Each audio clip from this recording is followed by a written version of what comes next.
నమస్తే ఫ్రెండ్స్, నేను మీ Sravani Harsha. Welcome back to our channel. ఇవాళ మన కథ అసలైన తీర్పు. కథని చివరి వరకు వినండి. నచ్చితే కనుక ఖచ్చితంగా తప్పకుండా ఒక్క లైక్ చేయండి. ఈ కథ పైన మీ విలువైన స్పందనని కామెంట్ రూపంలో మాకు తెలియజేయండి. కొత్తవారు ఎవరైనా చూస్తున్నట్లయితే మన ఛానల్ని సబ్స్క్రైబ్ చేసుకోండి. అంతేకాకుండా యూట్యూబ్లో కొత్తగా వస్తున్న హైప్ ఆప్షన్ని క్లిక్ చేసి హై పాయింట్స్ ఇవ్వడం మాత్రం అస్సలు మర్చిపోకండి. మీరు ఇచ్చే లైక్లు, షేర్లు, కామెంట్లు, ఇంకా ఈ హై పాయింట్స్ అనేవి మరెన్నో మంచి మంచి కథల్ని మీకు వినిపించడానికి నాకు ఎంతగానో ప్రోత్సాహాన్ని ఇస్తాయండి. మరైతే ఇప్పుడు మనం కథలోకి వెళ్ళిపోదాము. ఇందాక లాయర్ గారు వచ్చారు. రేపు కేసు వాయిదా ఉందని గుర్తు చేయడానికే వచ్చారట. మీరు లేరని చెప్పాను. వీలుంటే మీరు వచ్చాక ఒకసారి ఫోన్ చేయమని చెప్పారు అంటూ చెప్పింది రాజేశ్వరి అప్పుడే వచ్చిన సుందర్రావుతో. వెంటనే సుందర్రావు లాయర్కి ఫోన్ చేసి వివరాలు కనుక్కున్నాడు. ఏమన్నారండి లాయర్ గారు అంటూ అడిగింది రాజేశ్వరి. ఏముంది, నీకు చెప్పిందే మళ్ళీ నాకు చెప్పాడు. మన ఇద్దరినీ 10 గంటలకల్లా కోర్టుకు రమ్మన్నాడు. పిల్లలకి పంచిన లెక్కలన్నీ ఒక్కటి కూడా మర్చిపోకుండా రాసుకురమ్మన్నాడు. అది సరే గాని లాయర్ గారు వచ్చినప్పుడు నీ దగ్గరకు ఎవరైనా వచ్చారా అని అడిగాడు సుందర్రావు. ఎవ్వరూ రాలేదు కానీ లాయర్ గారు వెళ్ళిపోబోతూ ఉండగా కృష్ణమూర్తి గారు వచ్చారు. ఎవరు ఏమిటి అంటూ ఆరా తీస్తే కేసు విషయం చెప్పాను అని చెప్పింది రాజేశ్వరి. విని ఏమన్నారు అని అడిగాడు సుందర్రావు. కొడుకుల మీద కేసు వేయడం గురించి గురువుగారిని ఒక్కసారి ఆలోచించుకోమనండి. ఇప్పటికే మిమ్మల్ని ఇద్దరినీ వృద్ధాశ్రమంలోకి చేర్చేశారు. వాళ్ళు ఎంతకైనా తెగిస్తారు, జాగ్రత్త అని చెప్పారని చెప్పింది రాజేశ్వరి. ఇది విన్న సుందర్రావు ఆలోచనలో పడ్డాడు.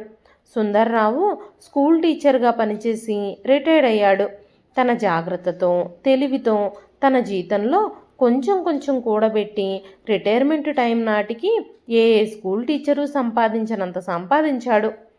అనవసరమైన ఖర్చుల జోలికి ఏ రోజు వెళ్ళలేదు. 2 కొడుకుల్ని బాగా చదివించి మంచి ప్రయోజకుల్ని చేశాడు.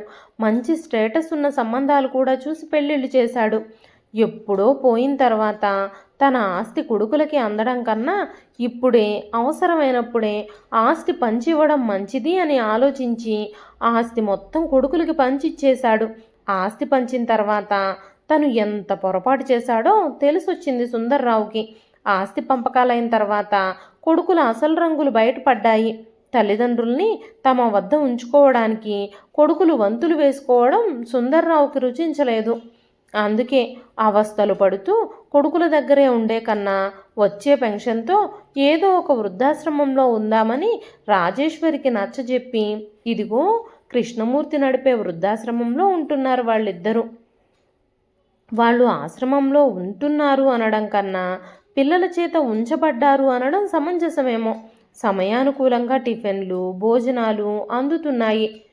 కొడుకులు కూతుళ్ల చేతిలో మోసపోయిన తోటి వృద్ధులతో కబుర్లు చెప్పుకుంటూ కాలక్షేపము చేస్తున్నారు. అందరూ అన్ని పనులలో సాయం చేసుకుంటూ ఆనందంగా జీవితాన్ని గడుపుతున్నారు.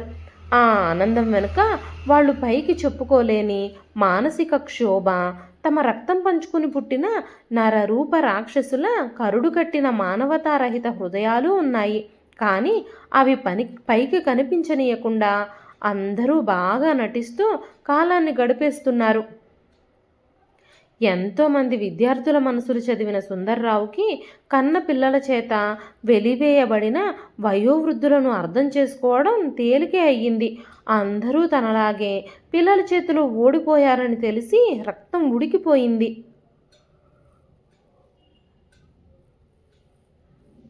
కానీ ఆ ఓటమి తాము ఏ ఆట ఆడకుండానే ఫలించింది అని గట్టిగా నమ్మిన సుందర్రావు తన కోసం కాకపోయినా మిగతా అందరి కోసమైనా కసి తీరా కన్నపిల్లల మీద నెగ్గాలి అని అనుకున్నాడు. అందుకే తన కొడుకుల మీద కేసు వేశాడు. కానీ పెంచి వృద్ధిలోకి తీసుకొచ్చి తమకున్నదంతా వారికే ఊడ్చిపెట్టి తీరా వాళ్ళు మమ్మల్ని చూడవలసిన సమయం వచ్చినప్పుడు కాలితో తన్ని పొమ్మనడం ఎంతవరకు సబబు అని. ఈ వృద్ధాప్యంలో జీవితాన్ని లాగలేక వెళ్ళదీస్తున్న మాలాంటి ముసలాళ్ళకి పిల్లల తోడు నీడ ఎంతైనా అవసరమని కోర్టులో కేసు వేశాడు. ఎంతమంది వద్దని వారించినా ఈ కేసు అంతు చూడాలి అని అనుకున్నాడు సుందర్రావు. ఆ కేసు సంగతే ఇందాక లాయర్తో సుందర్రావు మాట్లాడింది.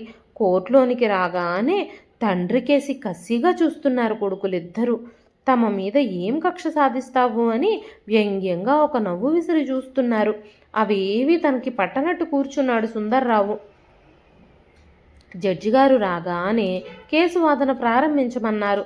సుందర్రావు కొడుకుల వైపు వాదించే లాయరు కిషోర్ లేచాడు. యువర్ ఆనర్, కన్నపిల్లల్ని పెంచాల్సిన బాధ్యత తల్లిదండ్రులకి ఖచ్చితంగా ఉంటుంది. అలాగే సంపాదించిన సంపాదన అంతా కొడుకులకి ఇవ్వాల్సిన బాధ్యత కూడా తల్లిదండ్రులకు ఉంది. ఎప్పుడో వయసు అయిపోయాక ఆ ఆస్తి పిల్లలకిచ్చినా ఉపయోగపడడానికి రాదు. అవసరం ఉన్నప్పుడు ఇస్తేనే కదా పిల్లలకి ఏదో రకంగా ఉపయోగపడుతుంది. ఇప్పుడున్న పరిస్థితుల రీత్యా, చేసే ఉద్యోగాల రీత్యా ఈ రోజుల్లో తమ తమ సంసారాలని లాగడమే కష్టమైపోతోంది. ఈ పరిస్థితుల్లో ఇంట్లో తల్లిదండ్రుల్ని ఉంచుకొని ఎలా సుఖంగా చూడగలరు?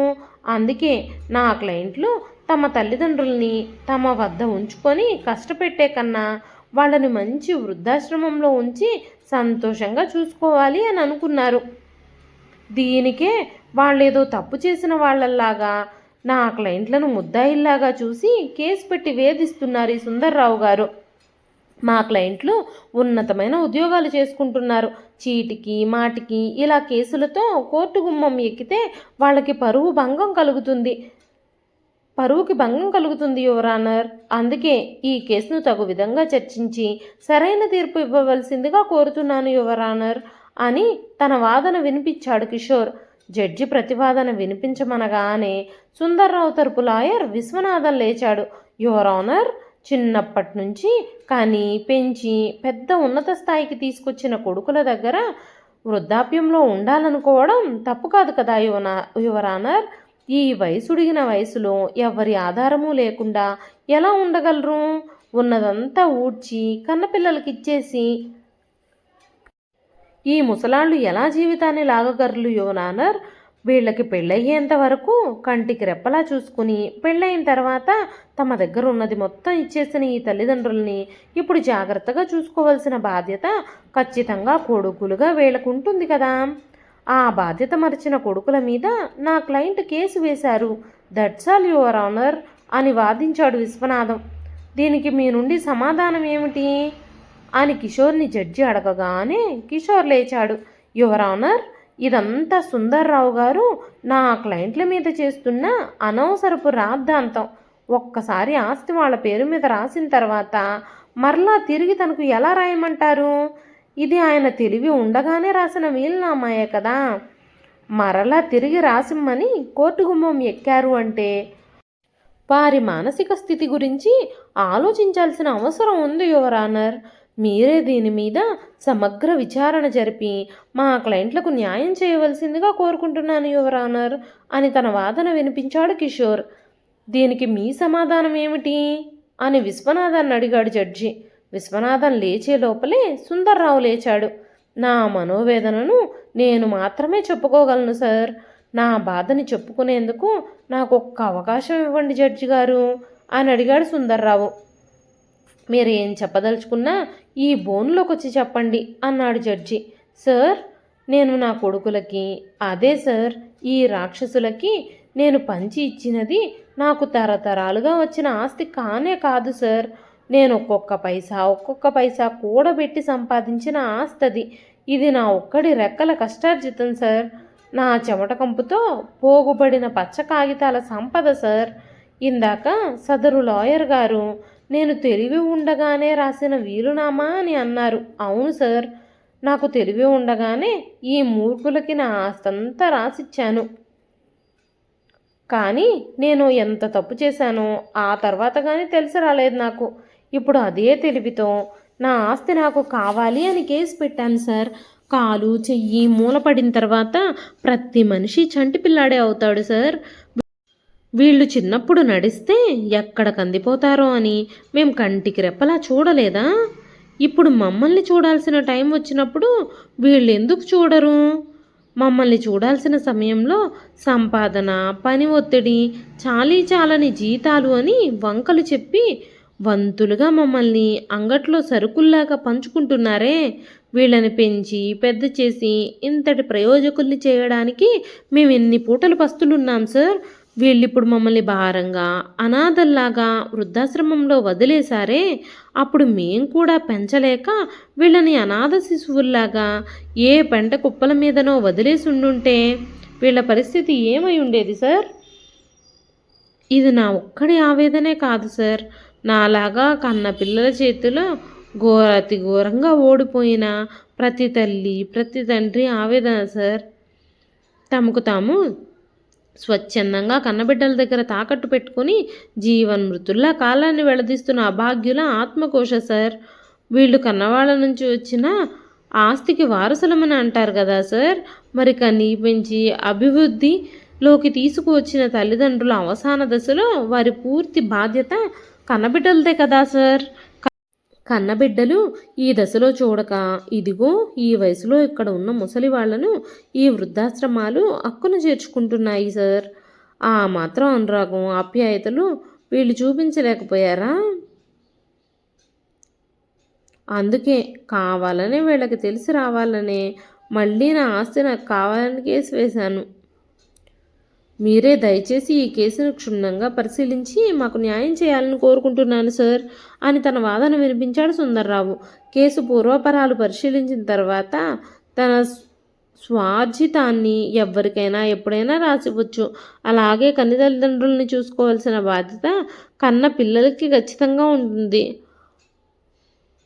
అలా చూడని మరుక్షణంలో తన ఆస్తిని తనకు అడిగే హక్కు మరలా కన్న తండ్రికి ఉంది అని కోర్టు భావిస్తుంది. న్యాయ చరిత్రలోనే ఇప్పటి వరకు ఎవ్వరూ వేయని కేసు వేశారు సుందర్రావు గారు. ఆయన ఎంత మనసు రగలకపోతే కన్న కొడుకుల మీద కేసు పెడతారు. అందుకే కొడుకులు ఈ అవసాన దశలో తల్లిదండ్రుల్ని చూడనప్పుడు తాము పంచిన ఆస్తిని నయా పైసలతో సహా తిరిగి పొందే హక్కు కూడా ఉంటుంది తండ్రులకి. తక్షణమే సుందర్రావు దంపతులకి వాళ్ళు పంచిచ్చిన ఆస్తిని తిరిగి ఇవ్వమని కోర్టు ద్వారా ఆర్డర్ వేస్తున్నాను అని సంచలన తీర్పు చెప్పాడు జడ్జి. వృద్ధాశ్రమం నుంచి వచ్చిన వృద్ధుల కరతాళ ధ్వనులతో కోర్టు మారుమోగిపోయింది. తాము చేసిన తప్పేమిటో తెలుసుకుని తలదించుకున్నారు కొడుకులిద్దరూ. తన కొడుకుల మీద కేసు నెగ్గినందుకు అది కోర్టు అని కూడా మర్చిపోయి గట్టిగా నవ్వాడు సుందర్రావు. ఆ నవ్వుకి అందరూ సుందర్రావుని ఆశ్చర్యంగా చూస్తూ ఉండిపోయారు. ఇది నేను కేవలం నా కొడుకుల మీద ఎగ్గిన కేసు కాదు సార్. పచ్చ కాగితాలకిచ్చిన విలువ పచ్చని జీవితాలకు ఇవ్వని కసాయి కొడుకుల మీద నెగ్గిన కేసు. కూడా తీసుకెళ్లలేని పైసల కోసం కన్న తల్లిదండ్రుల ఊసు కూడా ఎత్తని బిడ్డల మీద యుద్ధం లేకుండా నెగ్గిన కేసు. ఈ కేసు కళ్ళు మూసుకొని పోయి కన్న తల్లిదండ్రుల్ని నడి రోడ్డు మీద వదిలేసే అవకాశవాదుల కళ్ళు తెరిపించాలి అని ఆకలేస్తే కన్నవాళ్ళకి పట్టెడన్నం పెట్టని నరరూప రాక్షసులకి కనువిప్పు రావాలి. ఈ కేసులో నెగ్గి ఆ ఆస్తితో భోగభాగ్యాలు అనుభవిద్దామని ఈ కేసు వేయలేదు సార్. మీ చేతులతోనే ఈ ఆస్తి మొత్తాన్ని వృద్ధాశ్రమానికి చెందేటట్టుగా రాసేయండి. నాలాంటి వాళ్ళిచ్చే ఇలాంటి సంపదతో వృద్ధాశ్రమాలు ఎదిగి ఎంతోమంది ఆడపిల్లలకి నీడనివ్వాలి అని కోరుకుంటున్నాను. నా ఈ కోరికను కాదనకుండా తక్షణమే తీర్చండి సార్ అని వినయంగా జడ్జి గారిని కోరాడు సుందర్రావు. సుందర్రావు తీసుకున్న నిర్ణయానికి అక్కడున్న ప్రతి ఒక్కరూ చేతులెత్తి నమస్కరించారు, జడ్జితో సహా. ఇదండి ఈరోజు కథ పేరు అసలైన తీర్పు. రచించిన వారు కొత్తపల్లి రవికుమార్ గారు. కథ నచ్చితే ఒక లైక్ చేసి కామెంట్ రూపంలో మీ అభిప్రాయాన్ని మాకు తెలియజేయండి. ఇదే వీడియోలో నేను పోస్ట్ చేసిన రెండవ కథ పేరు ఆడుతూ పాడుతూ. కథని చివరి వరకు వినండి. నచ్చితే కనుక ఖచ్చితంగా తప్పకుండా ఒక్క లైక్ చేయండి. ఈ కథ పైన మీ విలువైన స్పందనని కామెంట్ రూపంలో మాకు తెలియజేయండి. పక్షుల కిరకిరా రావాల శబ్దంతో కూడిన కాలింగ్ బెల్ అదే పనిగా మోగుతుండటంతో తెలివొచ్చింది సుశీరకి. ఇంకా బద్ధకంగా మత్తుగా ఉండటంతో లేవాలనిపించక పక్కనే పడుకొని నిద్రపోతున్న చైతన్యని చైతూ చూడు ఎవరో కాలింగ్ బెల్ కొడుతున్నారు అంటూ చేత్తో తట్టింది. పక్షుల కిలకిలా రావాల శబ్దంతో కూడిన కాలింగ్ బెల్లో అదే పనిగా మోగుతూ ఉండడంతో తెలివొచ్చింది శిశిరకి. ఇంకా బద్ధకంగా మత్తుగా ఉండడంతో లేవాలనిపించక పక్కనే పడుకుని నిద్రపోతున్న చైతన్యని, చైతూ చూడు ఎవరో కాలింగ్ బెల్ కొడుతున్నారు అంటూ చేత్తో తట్టింది. హే నువ్వే చూడు అంటూ తన చేతిని అందనంత దూరానికి జరిగి పడుకున్నాడు. దాంతో కోపం వచ్చిన శిశిర కాలింగ్ బెల్ సౌండ్ వినపడకుండా తలగడ చెవులకి అడ్డంగా పెట్టేసుకొని తను కూడా లేవకుండా పంతంగా పడుకుంది. మరో 2 సార్లు ఆ బెల్లు మోగి మోగి ఆగిపోయి ఈసారి శిశిర సెల్ ఫోన్ రింగ్ అవ్వడం మొదలయ్యింది. హో గాడ్ అని విసుక్కుంటూనే తీసి చూసుకుంది. అందులో సర్వెంట్ మేడ్ కాలింగ్ అని రావడం చూసి చిరాకు పడుతూనే ఆన్ చేసింది. అటునుంచి ఏంటమ్మా ఎన్నిసార్లు బెలుగుట్టినా తీయరు, ఎప్పుడొచ్చినా ఉండరు విసుగ్గా అంది పని మనిషి. ఇంత పొద్దున్నే, అది ఆదివారం, ఇంత ఎర్లీగా రావాల్సిన అవసరం ఏమిటి, కాసేపు అయ్యాక రావచ్చుగా అని శిశిర కూడా విసుక్కోవడంతో పొద్దునేంటమ్మా పొద్దున 11 అవుతుంటేను మళ్ళీ మళ్ళీ అన్నిసార్లు నేను రాలేను, ఇష్టమైతే చేయించుకోండి లేకపోతే నా జీతం నాకు ఇచ్చేయండి, పని మానేస్తాను అని అటు నుంచి గట్టిగా మాట్లాడేసరికి శిశిరకి కూడా కోపం వచ్చింది. మానేస్తే మానేయి అనేసేదే కానీ టక్కున గత 4-5 రోజులుగా షింకు నిండా నిండిపోయిన అంట్ల గిన్నెలు, మాసిన బట్టలతో నిండిపోయిన బాల్కనీ గుర్తుకొచ్చి బలవంతంగా లేచెళ్ళి తలుపు తీసి ఆ తర్వాత వాష్రూంలోకి వెళ్ళింది. పని మనిషి చేసే శబ్దాలకి చైతన్య కూడా లేచాడు. ఫ్రెష్ అయ్యి వచ్చి స్టవ్ మీద పాలు పెట్టి ఫ్రిడ్జ్లోంచి బ్రెడ్డు బటరు తీసుకొని హాల్లోకి వెళ్ళి కూర్చుంది శిశిర. చైతన్య కూడా బ్రష్ చేసుకుని అక్కడికి వచ్చి కూర్చున్నాడు. ఇద్దరూ బ్రెడ్ తింటూ సెల్ ఫోన్లలో మునిగిపోయారు. పని మనిషి పని చేసుకొని వెళ్ళిపోయింది కూడా గ్రహించుకోలేదు. ఈలోగా ఘాటైన మాడు వాసన రావడంతో అప్పుడు గుర్తొచ్చింది శిశిరకి పాలు స్టవ్ మీద పెట్టిన సంగతి. వెంటనే పరిగెత్తుకుంటూ వెళ్ళింది. స్టవ్ నిండా ఒలికిపోయిన పాలను, మాడిన గిన్నెను చూసి వాటినో తిట్టుకొని స్టవ్ ఆపేసి అలా ఎక్కడ వాటిని అక్కడే వదిలేసి బయటకు వచ్చేసింది. ఆ సంగతి కూడా గ్రహించలేదు చైతన్య. ఈలోగా ఎవరో ఫ్రెండ్ ఫోన్ చేసి మూవీ టికెట్స్ బుక్ చేశాము రమ్మని అనడంతో వెంటనే ఇద్దరూ రెడీ అయిపోయి డోర్ లాక్ చేసుకొని వెళ్ళిపోయారు. శిశిర చైతన్యాలకి వివాహమై ఇంచుమించు ఏడాది కావస్తుంది. ఇద్దరూ మంచి చదువులే చదువుకుని ఉద్యోగాలు కూడా చేస్తున్నారు. ఇద్దరూ ఇంట్లో అతి గారాబంగా పెరిగిన వారే.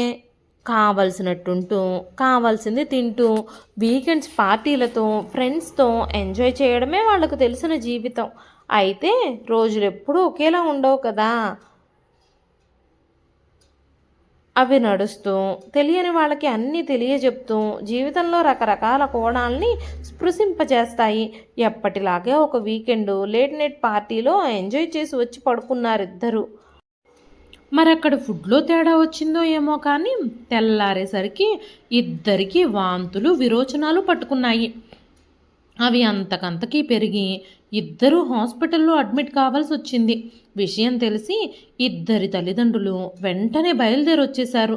హాస్పిటల్ నుంచి డిశ్చార్జ్ అయ్యి ఇంటికి వచ్చాక తండ్రులిద్దరూ వెళ్ళిపోయి తల్లులు అక్కడే ఉన్నారు. ఇంటి నిండా ఎక్కడికక్కడ మోపుల్లా ఉన్న మాసిన బట్టలు, అట్టలు కట్టేసి పంకలా అంటుకుపోతున్న స్టవ్వు, వంటగది, దుమ్ము ధూళితో ఉన్న గదులు, పాకుడు పట్టి జారిపోతూ కంపు కొట్టేస్తున్న బాత్రూముల మీద పడింది వాళ్ళిద్దరి దృష్టి. వెంటనే ఇద్దరూ కొంగు బిగించి పని మనిషి సాయం తీసుకొని ఆ ఇంటినంతటినీ ప్రక్షాళన చేసే పనిలో పడ్డారు. అలా చేస్తూ ఒకానొక సమయంలో విసుగొచ్చిన చైతన్య తల్లి, ఏమిటమ్మా శిశిరా ఇలాగా ఇంటి నుంచుకునేది, శుభ్రం చేసుకోవద్దు అంటూ మందలించింది కోడల్ని. ఆ మాటల్ని కోడలు పట్టించుకున్నా పట్టించుకోకపోయినా కోడలి తల్లి మాత్రం వెంటనే పట్టించుకొని అంత చదువుకొని ఉద్యోగం చేస్తూ అంత సంపాదిస్తున్నది ఇల్లు శుభ్రం చేస్తూ కూర్చోవడానికా వదిన గారు? అయినా మీ అబ్బాయి ఆఫీస్ నుంచి మా పిల్ల కంటే 1 గంట ముందే వచ్చి 1 గంట ఆలస్యంగా వెళ్తాడట కదా, తాను చేయొచ్చు కదా అంటూ సాగదీసింది. భలే చెబుతున్నారు. మావాడు మా ఇంట్లో లేక పుట్టిన ఏకైక మగపిల్లాడు, మా వంశోద్ధారకుడు, మంచినీళ్ళు కూడా చేతికి అందిస్తాం. అటువంటిది పెళ్ళయ్యాక కాఫీ నేనే కలుపుకుని తాగుతున్నానమ్మా అని ఫోన్ చేసి చెబుతూ ఉంటే కడుపు తరుక్కుపోతోంది అని అప్పటికప్పుడే చెమర్చిన కళ్ళని తుడుచుకుంటూ ఎంతో బాధగా చెప్పింది చైతన్య తల్లి. మా పిల్లని మేమేమీ గాలికి పెంచలేదు, మీరింకా మంచినీళ్ళు చేతికిచ్చేవారేమో, నేనైతే చేతులు కందిపోతాయేమోనని నేనే తాగించి తినిపించేదాన్ని.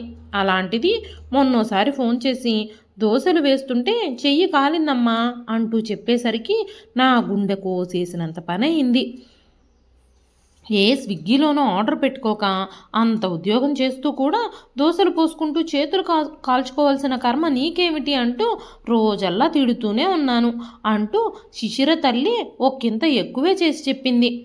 మరి అది సంగతి. ఆడపిల్లకి కాస్త పని పాట నేర్పక ఇలా పెంచబట్టే ఈ కొంప ఇలా తగలడింది అంటూ శృతిమించి నోరు పారేసుకుంది చైతన్య తల్లి. ఇక అంతే.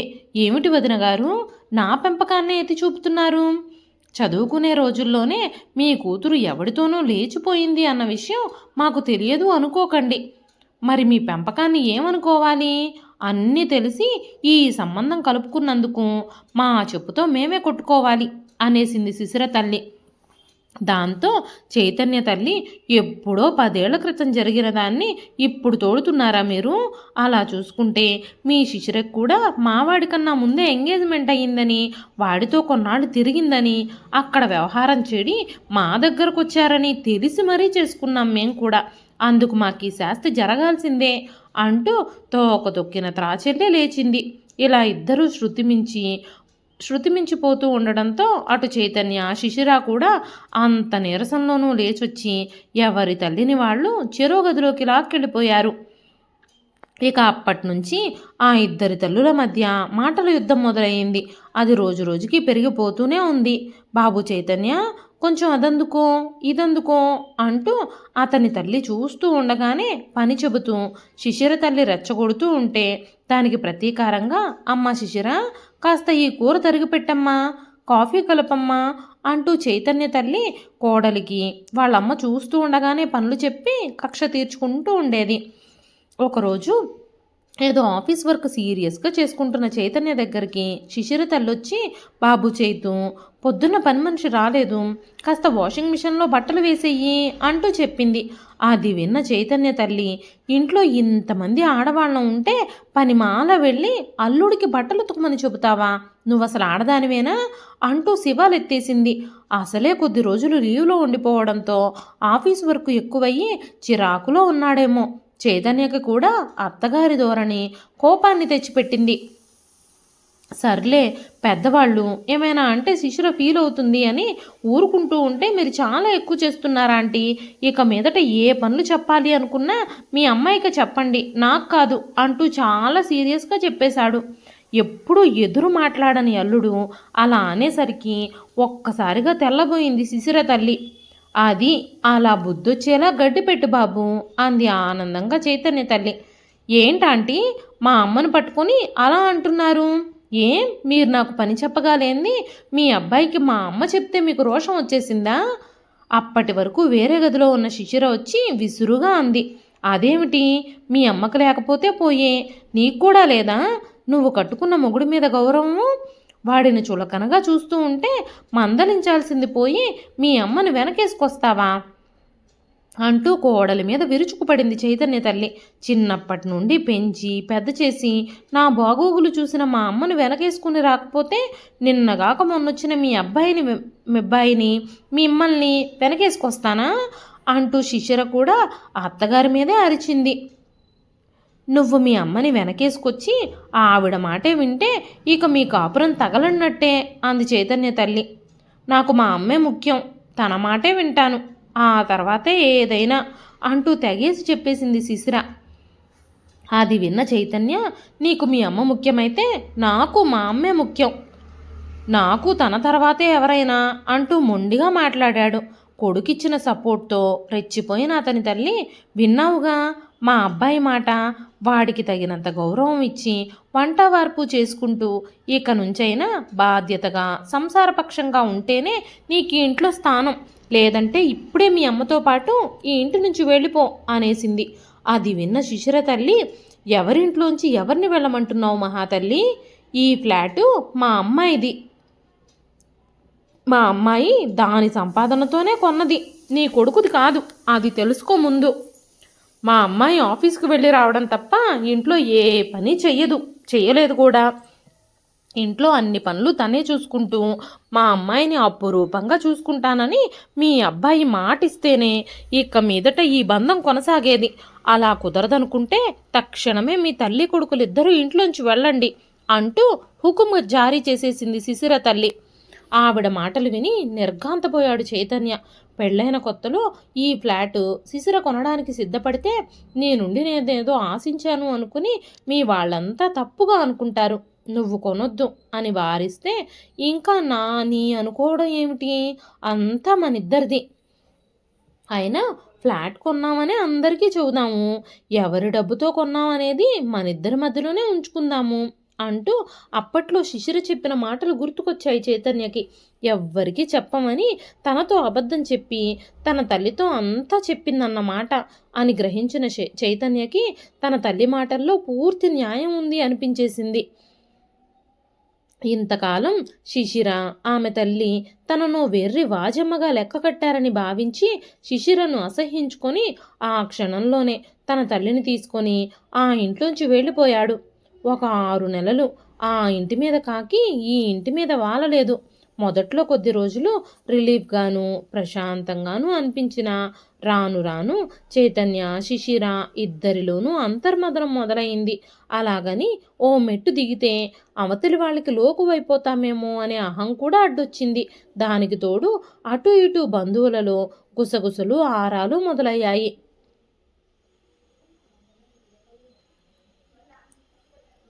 వెటకారం మాటలతో జరిగిందాన్ని పెద్దది చేసేందుకు సాధ్యమైనంత కృషి చేస్తున్నారు బంధువర్గం అంతా. దానిలో భాగంగానే ఎవరి కోసమో పెళ్ళికి ఎవరైనా అబ్బాయిలుంటే చెప్పండి అన్న శిశిర తల్లి మాటలు చిలవలు పలవలుగా రూపాంతరం చెంది శిశిరకి ఇంకో పెళ్లి చేయడానికి చూస్తున్నారు అని చైతన్య తల్లికి వచ్చి చేరాయి. కుటుంబం అన్నాక 190 గొడవలు అవుతాయి.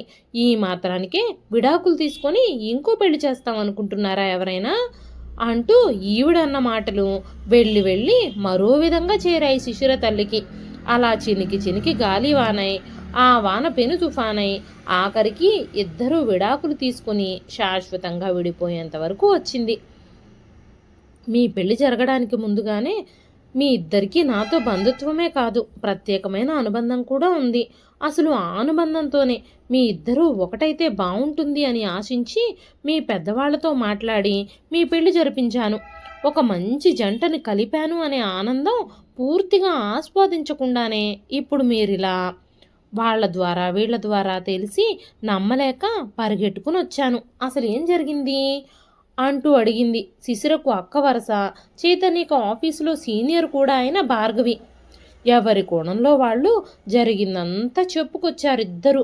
సుమారు ఒక 6 నెలల క్రితం తను ట్రాన్స్ఫర్ మీద వేరే ఊరు వెళుతూ ఉన్నప్పుడు తనకి సెండాఫ్ ఇవ్వడానికి నవ్వుతూ తుళ్ళుతూ కలిసి వచ్చిన వాళ్ళిద్దరినీ గుర్తు తెచ్చుకొని ఇప్పుడిలాగా ఒకరినొకరు ద్వేషించుకుంటూ అలా ఎడమొహం పెడమొహంగా కూర్చోవడాన్ని అస్సలు భరించలేకపోయింది భార్గవి.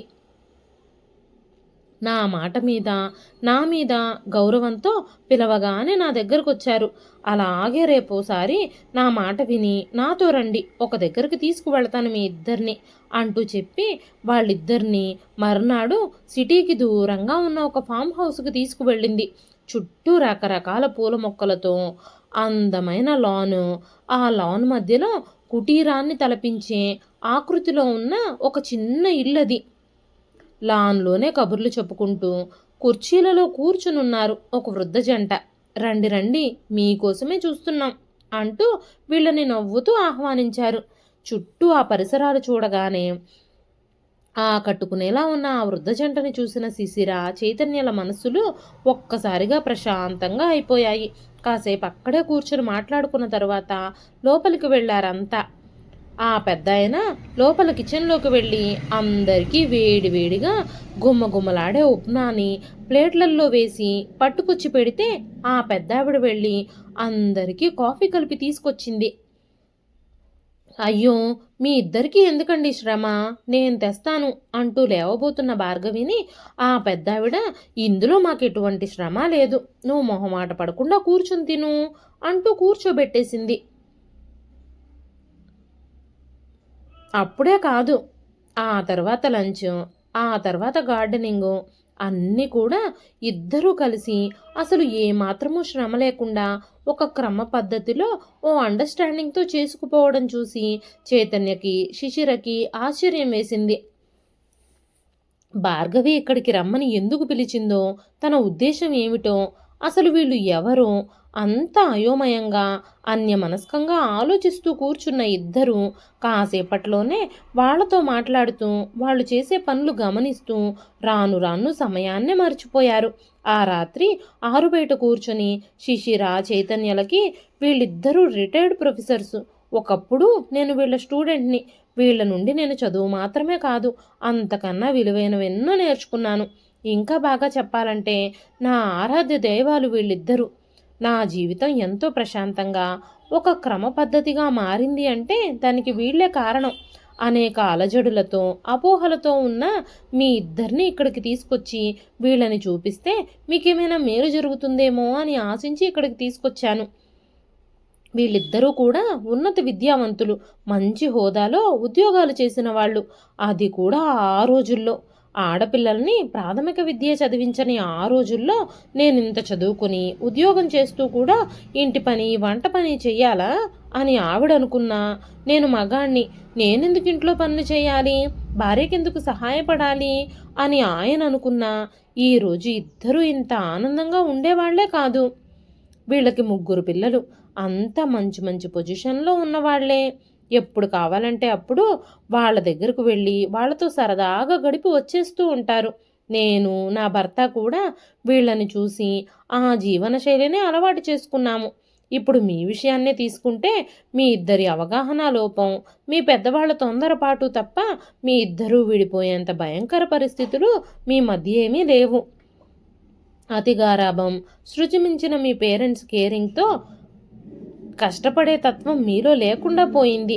పెళ్లి చేసుకుని విడిగా కాపురం పెట్టాక ప్రతి కుటుంబంలోనూ ఉండే రోజువారీ పనిపాటలు, అవసరాలు, భార్యాభర్తలుగా చేసుకోవాల్సిన సర్దుబాట్ల గురించి అస్సలు అవగాహన లేకపోవడం వల్ల అతి చిన్న విషయాలే ఈరోజు మీ వివాహాన్ని విచ్ఛిన్నం చేసుకునే పరిస్థితికి తీసుకొచ్చాయి. పిల్లలు ఆనందంగా ఒకరికొకరుగా బ్రతకాలన్నది కాక ఏది ఎలా పోయినా పని చేయకుండా కూర్చుంటే చాలు అనుకునే మీ అమ్మా నాన్నల అతి ప్రేమ, అహంకారం అగ్నికి ఆజ్యం పోసాయి. వయసు పైబడినా, ఒంట్లో ఓపిక లేకపోయినా కేవలం ఇద్దరి మధ్య ఉన్న అర్థం చేసుకునే గుణం, అనవసర అహాల జోలికి పోకుండా ఒకరికొకరు సహాయం చేసుకునే తత్వం వలన వీళ్ళిద్దరూ ఇంకో మనిషి అవసరం లేకుండా హాయిగా ఆడుతూ పాడుతూ పని చేసుకుంటూ ఆనందంగా ఉన్నారు. ఆ రోజులు వేరు, ఆ తరం వేరు. నిజమే, పూర్తిగా వాళ్ళల్లాగా ఉండలేకపోయినా కాస్తైనా వీళ్ళని చూసి నేర్చుకుని ఏ విధంగా విడిపోవాలి అని కాకుండా ఏ విధంగా కలిసి ఆనందంగా జీవించాలి అనే దిశగా మీరిద్దరూ అడుగులు వేస్తే మంచిది అని నా అభిప్రాయం అంటూ నెమ్మదిగా చెప్పింది భార్గవి. ఆ మర్నాడు ఉదయమే శిశిర, చైతన్యలిద్దరూ దూరంగా పూల మొక్కల మధ్యలో కూర్చుని మాట్లాడుకుంటూ ఉండడం చూసి మంచి మార్పుకి పునాదులు పడుతున్నాయన్నమాట అనుకుని సంతోషించింది భార్గవి.